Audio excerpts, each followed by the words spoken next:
efforts to loosen child labor laws in our state, they're advancing in the state legislature. This would allow teenagers to work more and longer hours, even talking about on school nights.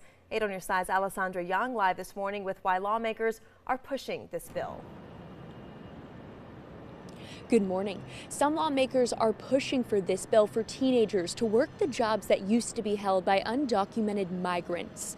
Now, this bill comes with many changes for those as young as 14. With laws on immigration in the state and country becoming stricter, the state is preparing for a shortage of migrant workers. When they're bringing in illegal migrants, they're doing that because they can pay them less than they have to pay an H-2A worker. That's why they're doing it. A bill just passed through the Commerce and Tourism Committee that would make teenagers ages 16 and 17 be able to work longer hours, even on school nights.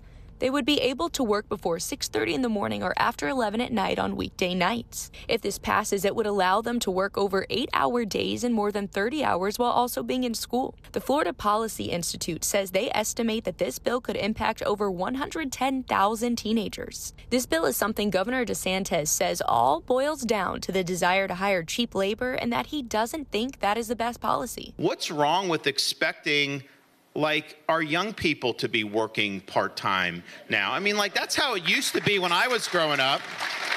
Why do we say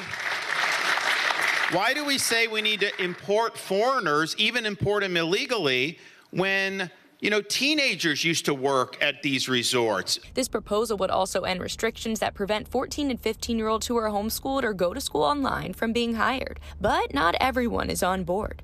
Those who oppose the bill say it could affect teenagers' schooling and encourage child exploitation. The CEO for the nonpartisan Florida Policy Institute says, quote, "If lawmakers want to prioritize the health, safety, and education of Florida youth, they will reject any further undoing of child labor protections." End quote.